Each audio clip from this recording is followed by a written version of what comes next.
Hey everyone, welcome back to Silicon Siren, where the tech is vintage, the vibes are electric, and I'm your naughty nerd with a passion for the past. Today, I've got a real gem to show off, my brand new Packard Bell PB485. I've already unboxed this beauty and set it up right here, fresh from its original box after decades in storage.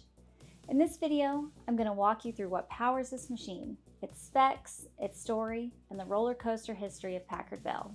So settle in and let's take a trip back to the beige box era. Let's start with Packard Bell's roots. The name dates back to 1933, when Herb Bell and Leon Packard kicked things off in Los Angeles, building those big, beautiful wooden radios you'd see in old films.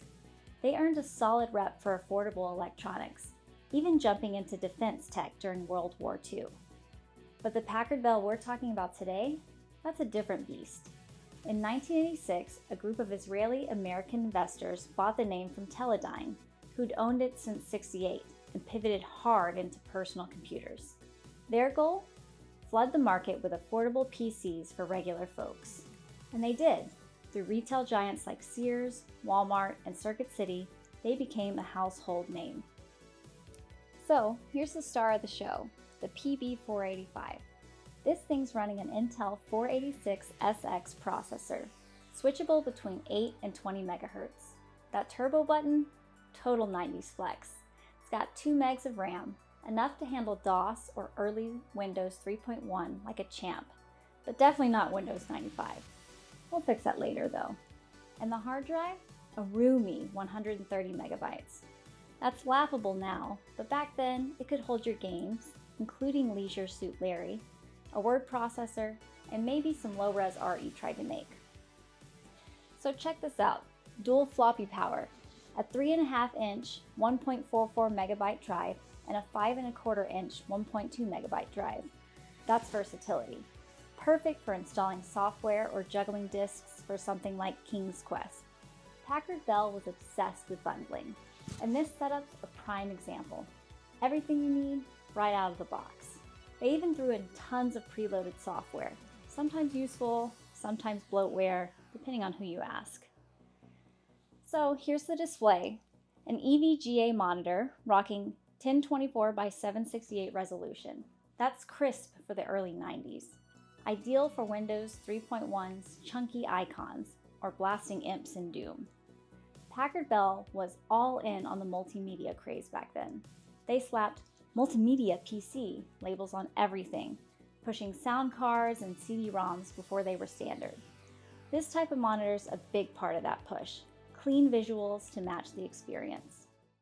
Why don't you tell us about your system there, Crow? Oh, you know, it's just a basic multimedia package, nothing special. A 90 megahertz Pentium with 32 megs of RAM, and a quadruple speed NEC CD-ROM, Sound Blaster 16 multi-CD sound card through that in, and a Courier V3428K baud modem. You think that'll make you happy, huh? Yes. So now let's talk about connectivity. A 2400 baud screecher clocking in at 2.4 kilobits per second. Glacial today, and then, but as slow as it was in the early 90s, this was your portal to the wild west of BBSs. You'd dial up, trade messages, maybe snag a shareware game if you didn't mind waiting an hour. It's a fond relic of the pre-internet days. So these came along too. Manuals and floppies, setup guide, probably some recovery disks with DOS 6 or Windows 3.1. With that 486SX and 2 megabytes RAM, you're set for classics like Prince of Persia, Wolfenstein 3D, or even some early spreadsheets if you're feeling productive. The 130 megabyte drive's got space for a handful of those. Pretty luxurious for '92. Now, let's zoom out on Packard Bell's story. By the early 90s, they were killing it. After a merger with NEC, they became the second biggest PC seller in the US, trailing only IBM clones. They leaned hard into quirky marketing too. Think cheesy infomercials and ads with talking computers. Ever hear of the Packard Bell legend? That was their branding for machines like this. Legendary PCs for the everyman. But they weren't without the drama. They got sued by rivals like Compaq over using recycled parts in new systems. Packard Bell shrugged it off, saying it kept costs down. but it earned them a mixed rep. Budget hero to some, corner cutter to others. Still, for tons of people, a machine like this PB485 was their first computer. That's huge. They ruled retail until the late 90s when competition got fierce. Dell and Gateway started eating their lunch. By 2000, they were mostly gone from the US, though they still hung on in Europe. Acer scooped them up in 2008, and the name's been quiet since. But culturally, they're icons of the PC boom. First computers mean first memories, from typing class to late night gaming. So here's the Packard Bell PB485 in all its glory. Classic desktop case, EVGA monitor, dual floppies, and that not so glorious modem. This isn't just hardware, it's 1992 in a box, from an era when Packard Bell made tech feel approachable.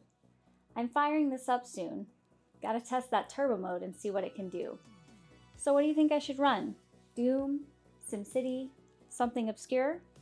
Drop your picks in the comments. And if you love this dive into the PB485, smash that like button, subscribe, and ring the bell for more retro tech love. Bell pun intended. This is Silicon Siren signing off.